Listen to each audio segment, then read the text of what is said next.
Every Ponzi scheme in history, Madoff's $65 billion fraud, the crypto scams of today, the investment cons that ruin lives every single year, they all trace back to one man. His name was Charles Ponzi. The scam is literally named after him. And the strangest part? His original scheme was built on something as boring as international postage stamps. This is the story of the man who gave fraud its most famous name. Charles Ponzi arrived in the United States from Italy in 1903 with, by his own account, $2.50 in his pocket and $1 million in hopes. He drifted through odd jobs, a stint in prison for forgery in Canada, another for smuggling immigrants.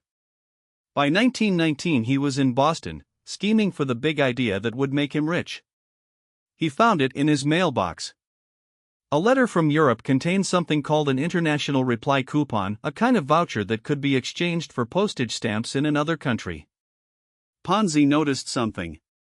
Because of the chaos in currency exchange rates after World War I, a coupon bought cheaply in Italy could be redeemed for more valuable stamps in America. In theory, you could buy low in one country, redeem high in another, and pocket the difference. This is called arbitrage. And it's perfectly legal. Ponzi had found his hook. Here's the problem with Ponzi's postage scheme: it didn't actually work at scale. The profit on a single coupon was tiny, a fraction of a cent. To make real money, you'd need to physically buy, ship, and redeem millions of coupons, dealing with customs, paperwork, and postal bureaucracy in multiple countries. The logistics made it impossible. Ponzi almost certainly knew this. But the story was perfect.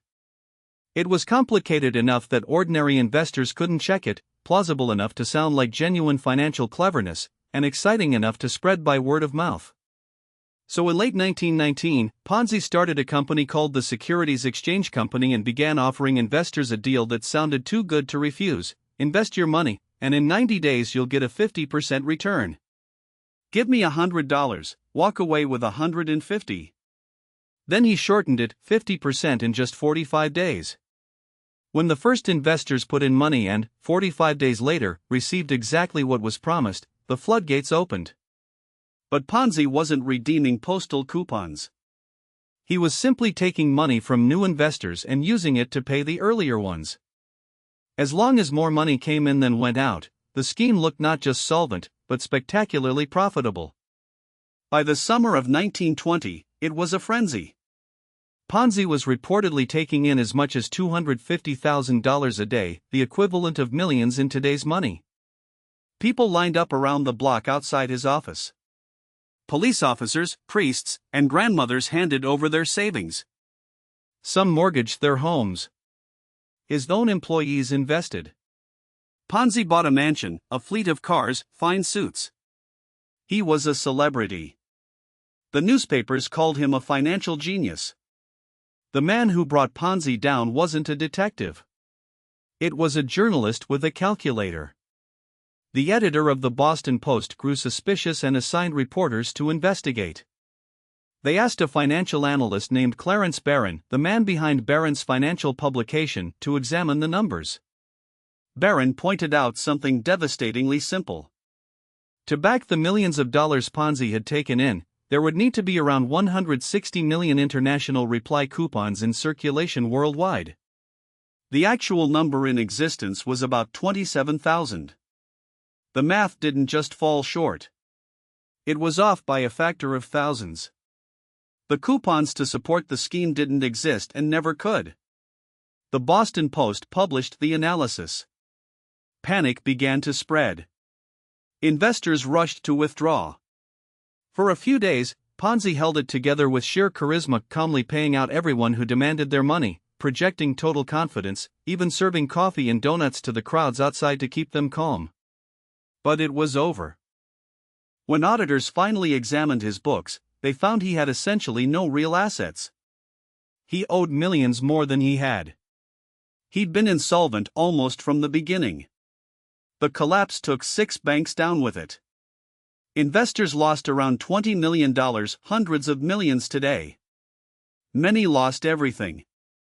Ponzi was charged with 86 counts of mail fraud. He pleaded guilty to some, fought others, was in and out of prison for years, and was eventually deported to Italy in 1934.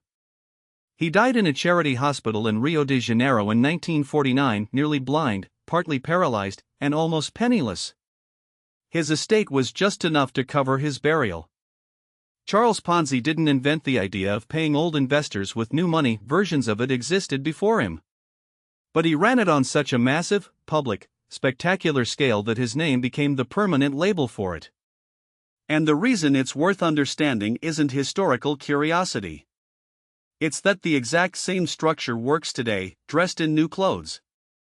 A modern Ponzi scheme doesn't talk about postal coupons. It talks about cryptocurrency, forex trading bots, real estate funds, AI investing. The product is always something just complex enough that you can't easily verify it, promising returns just high enough to be thrilling but not so absurd they trigger alarm.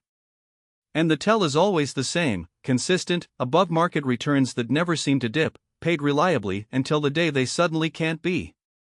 Charles Ponzi's scheme lasted about a year. Bernie Madoff's lasted 17. The structure hasn't changed in 100 years. Only the story on the outside. If an investment promises returns that seem too good to be true, and the explanation for how is too complicated to check, you already know whose playbook you're looking at. Subscribe. New case every Friday.